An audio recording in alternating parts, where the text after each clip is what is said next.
Je suis avec mon colistier du jour, Liemé, rédacteur en chef de Radio Yopougon. Et avec lui, vous le savez, les mardis et jeudis, on décrypte l'actualité d'ici et d'ailleurs.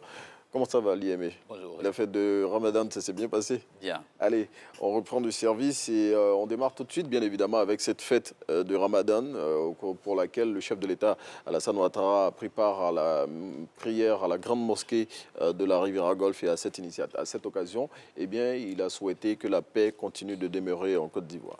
Justement, après 30 jours de pénitence, les fidèles musulmans ont célébré donc hier la fête du Ramadan, une fête célébrée également par le chef de l'État ivoirien, Alassane Ouattara, qui a donc fait la prière de ce jour à la grande mosquée de la Riviera Golfe.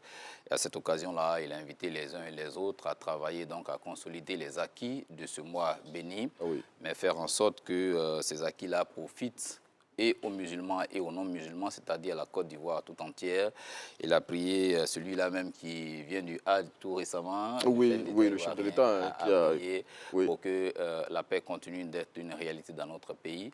Il a aussi souhaité que ceux qui sont malades recouvrent la santé et que le bonheur soit partagé pour tous les Ivoiriens. Et à cette occasion, le guide de la communauté musulmane a souhaité que les acquis de ce mois de jeûne soient préservés.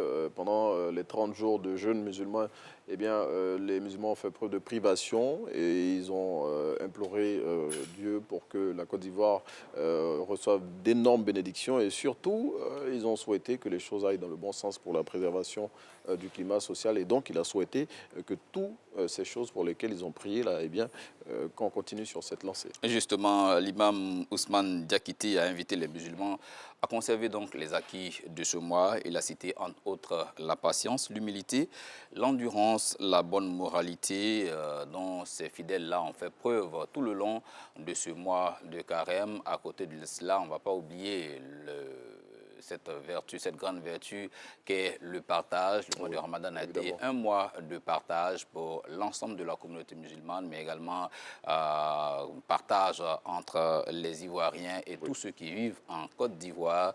Et c'est justement ces vertus-là qu'il a encouragé les uns et les autres à conserver au-delà de ce mois de Ramadan, que ces vertus-là soient ancrées dans le quotidien des Ivoiriens. À côté de cela, on va également relever le fait que le carême en lui-même aussi a des vertus en termes de santé. Je pense que les fidèles musulmans qui se sont donc consacrés pendant ce mois-là ont dû pleinement bénéficier de toutes ces vertus-là. Et bien évidemment, après les prières, les fidèles musulmans ont partagé des repas avec leurs amis et co-religionnaires. Et tout ceci, ça s'est bien passé. La RTI, bien évidemment, a proposé de nombreux reportages sur la fête du Ramadan. Autre sujet, l'IME qui a occupé l'actualité, c'était la fête du 1er mai. À l'occasion de cette fête-là, eh bien, le Premier ministre Patrick Achi a reçu, comme il est de tradition, les organisations syndicales. Oui, cette année, la célébration du 1er mai coïncidait avec un dimanche, jour de repos, mais le chef du gouvernement était là encore face aux différentes centrales syndicales pour évoquer avec ces travailleurs sociaux donc, la nécessité de travailler à un climat social apaisé. Mais dans la main avec le gouvernement. Mais dans la main avec le gouvernement, justement. Le chef du gouvernement ivoirien a salué donc l'engagement des différents syndicats aux côtés du gouvernement. On se souvient que depuis 2017 jusqu'à 2022, la trêve sociale qui a été signée donc par l'ensemble des parties prenantes a été respectée jusqu'à maintenant, ce qui dénote un climat social, un front social relativement apaisé. Et le chef du gouvernement a salué cet état d'esprit qu'il a souhaité donc voir continuer pour le bonheur des populations. Vous savez que le contexte actuel est tout à fait particulier. On sort de Covid, on est face à une crise mondiale marquée par la cherté de la vie. Des sacrifices doivent être consentis de part et d'autre pour permettre donc aux Ivoiriens de ressentir moins les effets de ces différentes crises-là. C'est cela que le chef du gouvernement a rappelé, en tout cas à l'ensemble des syndicats, qui avaient des représentants syndicaux donc, qui avaient effectué le déplacement à la primature à l'occasion de la célébration de ce 1er mai-là, mais n'a pas manqué, comme je l'ai dit, de saluer les différents efforts qui ont été consentis pour maintenir un front social apaisé. Oui, et ces syndicats-là, ce sont notamment la Centrale syndicale humanisme, la Fédération des syndicats autonomes de Côte d'Ivoire, FESACI, l'Union nationale des travailleurs de Côte d'Ivoire, d'Ivoire, la centrale syndicale Dignité et l'Union générale des travailleurs de Côte d'Ivoire, UGTCI, qui ont tous exprimé des préoccupations et posé des doléances au chef du gouvernement, qui a dit qu'il se ferait fort de traduire toutes ces doléances-là au chef de l'État et le chef du gouvernement, qui a indiqué que l'objectif affiché par le chef de l'État est de réduire les dépenses de l'État tout en les réorientant vers la résilience sociale et sécuritaire, pour faire corps avec la vision 2030 du chef de l'État qui veut une Côte d'Ivoire plus solidaire. Plus solidaire à l'horizon 2030, faire en sorte que les difficultés des Ivoiriens soient amoindries et que le pouvoir d'achat des populations augmente. C'est ces efforts-là mis l'un dans l'autre qui vont permettre donc de réaliser ce rêve du chef de l'État ivoirien. Et cela ne peut être possible sans les travailleurs sociaux, sans les leaders syndicaux et l'ensemble des Ivoiriens, des travailleurs ivoiriens qui donc devraient pouvoir donc s'inscrire dans la dynamique amorcée par le gouvernement ivoirien pour travailler main dans la main et faire en sorte que les souffrances des Ivoiriens puissent reculer le plus possible. Il ne faut pas aussi oublier les doléances de ces travailleurs-là qui ont toujours sur la table donc, de grandes préoccupations. Le chef du gouvernement l'a dit, je me ferai fort de les présenter au chef de l'État. Et ils ont dit, le coût de la vie augmente. Il faut faire en sorte que les salaires des travailleurs, les salaires des travailleurs soient revus à la hausse et que des impôts comme la contribution nationale soient suspendus, soient supprimés purement et simplement. Et vous savez que ce sont les charges sur les salaires là qui font que généralement on dit que les entreprises n'arrivent pas à engager, il n'y a pas plus de création d'emplois et tout ça, mais c'est parce qu'il y a plus de charges sur les salaires et ces charges-là sont supportées par l'employeur. C'est ce qui rend un peu difficile la création de nouveaux emplois et tout cela. Donc les travailleurs ont souhaité que l'impôt, la contribution nationale soit supprimée et qu'il y ait quand même des révalorisations au niveau salarial pour permettre aux travailleurs de bénéficier d'un mieux-être. En attendant, le chef du gouvernement a rappelé que pour permettre à ces travailleurs-là justement de pouvoir supporter la situation actuelle du, on dirait, cherté de la vie, qui est au niveau mondial. Ce n'est pas le cas de la Côte d'Ivoire seulement. C'est une situation mondiale un peu compliquée. Et donc, le chef du gouvernement a rappelé que l'État de Côte d'Ivoire a mis 182 milliards de francs CFA, en tout cas plus de 182 milliards de francs CFA sur la table au titre de subventions pour permettre aux populations de moins ressentir cette cherté de la vie. Et s'il y a une doléance qui a été posée sur la table aussi, on dira doléance aux revendications, c'est long, c'est que les personnels de maison soient désormais déclarés à la CNPS et les syndicats de travailleurs en ont fait cas.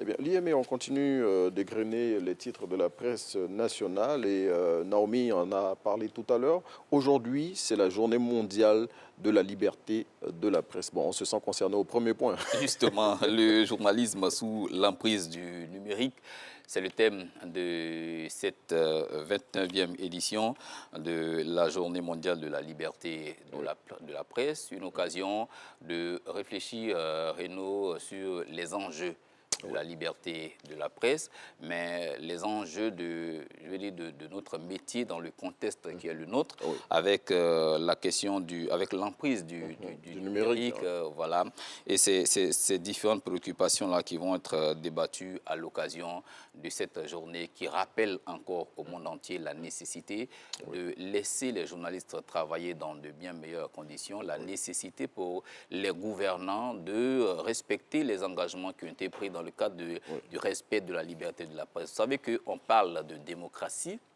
mais il ne peut pas avoir de démocratie véritable s'il n'y a pas une presse forte. Il faut que la presse puisse jouer sur ce rôle de justement forte et libre. On ne peut être fort que si on est libre, justement. Et il faut que la presse puisse jouer ce rôle de contrepoids là, nécessaire dans la construction de la démocratie. En tout cas, presse d'ailleurs, qu'on appelle le troisième pouvoir. Et puis, à l'occasion de cette journée mondiale de la liberté de la presse, on le rappellera, l'IME, le contexte difficile dans lequel, au niveau mondial même, Les journalistes exercent leur profession aujourd'hui. On le voit avec la guerre en Ukraine. Bon, difficile d'informer véritablement les populations. Et aussi le contexte qui colle au thème de cette année, journalisme sous l'emprise du numérique. Numérique qui a fait qu'aujourd'hui, bon, on va citer le cas de la Côte d'Ivoire parce que c'est celui qu'on maîtrise le plus, les entreprises de presse, pour la plupart, sont en difficulté.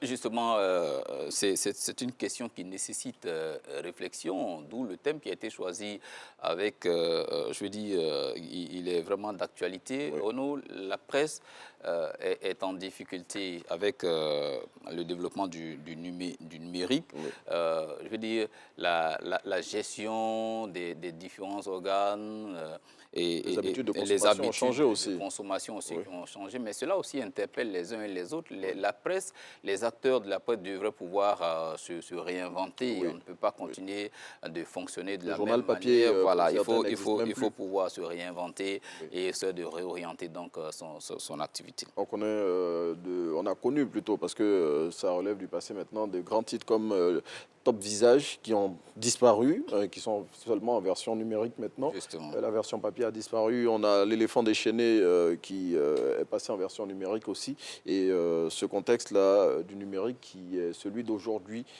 comme on l'a dit, met les entreprises de presse en difficulté. On ne va pas passer sous silence aussi les journalistes, les nombreux journalistes qui sont inquiétés dans l'exercice de leur Justement, profession. Renaud, depuis janvier 2022, ce sont 23 journalistes et un collaborateur des médias qui ont été tués à travers le monde. Oui. 478 d'entre eux sont en ce moment en prison. C'est l'occasion donc de parler de liberté, de songer à faire en sorte que les journalistes puissent travailler, être en liberté et exercer pleinement le métier qu'ils ont choisi avec passion. Le journaliste sous l'emprise du numérique, c'est aussi question de l'impact du numérique sur notre profession. Oui. C'est aussi également question de parler de la liberté de la presse, de la sécurité des journalistes, comme tu l'as dit, mais également de parler de l'accès à l'information et aussi à la vie privée. Et pour marquer le coup, l'Union nationale des journalistes de Côte d'Ivoire organise aujourd'hui, comme elle le fait depuis quelques années, une grande marche qui va partir de la maison de la télévision, ici à Cocody.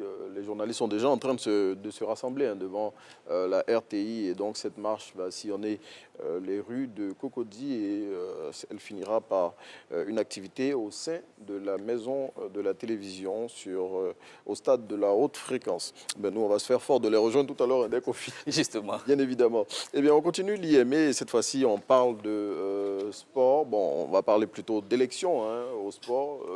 Maître Ngouan Georges est le nouveau président du Comité national olympique Côte d'Ivoire. Il y a eu quelques difficultés quand même avant cette élection. On dira que le mois d'avril a été un mois d'élection pour le sport en Côte d'Ivoire, après quelques difficultés, quelques réserves de certains candidats, dont le candidat Bamba Cheikh Daniel. L'élection a bel et bien eu lieu le 30 avril et tous les candidats étaient dans la course. Aucun candidat n'a été éliminé.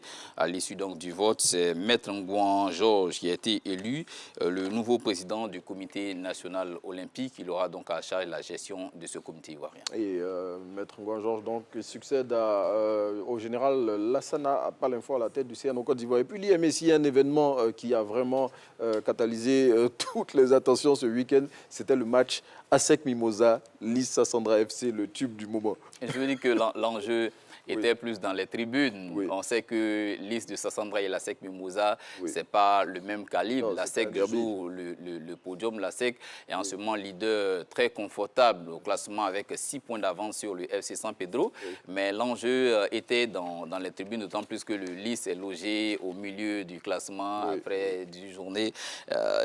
La mobilisation a été lancée sur les réseaux sociaux à l'issue des élections à la Fédération ivoirienne. On rappelle que Lys Sassandra est le seul club qui a soutenu le candidat Didier Drogba. Justement, il fallait pour ces supporters-là démontrer que, comme il a été dit, que ce n'est pas le public qui vote, mais le public aussi a son pesant d'or dans la gestion du football ivoirien. C'est ce qui a été constaté ce dimanche avec un match joué pratiquement au stade Robert Champoux. Fermé. Il y avait plus de monde à l'extérieur. Selon l'expression, il y avait plus de monde à l'extérieur du stade qu'à l'intérieur. Justement, le Champoux, c'est seulement 2300 places. Ça ne pouvait pas suffire pour toute cette mobilisation massive-là. On retient tout de même que le foot continue de drainer du monde Oui. et que le foot ivoirien peut encore recevoir du monde au stade, à côté de ce qu'on a l'habitude de voir, ce championnat qui se déroule devant des gradins vides. Il faut revoir la machine et la mobilisation qui est partie, qui a commencé sur les réseaux sociaux, a quand même porté ses fruits avec ce match disputé, donc dimanche après-midi à guichet fermé, à SEC Mimosa, Livre Sassandra, une victoire logique de la SEC Mimosa. C'était un peu David contre Goliath, mais je l'ai dit, le combat, je dis que l'enjeu pour ce match-là était plus dans les tribunes que sur l'aire de jeu en face. Il y avait le mur jaune, la SEC qui voulait donner la réplique de la mobilisation, mais c'était un peu fort. Ce jour-là, le Lys dans les tribunes a été plus confortable. Impérial, hein, Lys a été impérial dans les tribunes. Bon, il faut dire aussi que bon, c'est la mobilisation autour du candidat Didier Drogba qui a créé cet engouement exceptionnel pour ce match, hein, remporté, on le rappelle, par l'ASEC Mimosa. Mais 2 buts à 1, comme à l'aller justement, 2 buts à 1. Sur l'aire de jeu, l'ASEC a remporté les 3 points. Dans les tribunes, le Lys de Sassandra a gagné. Au final, c'est le football ivoirien qui gagne. En tout cas, et puis il y a eu quelques incidents malheureux qui ont émaillé cette rencontre. Hein. Bon, pas la rencontre, mais...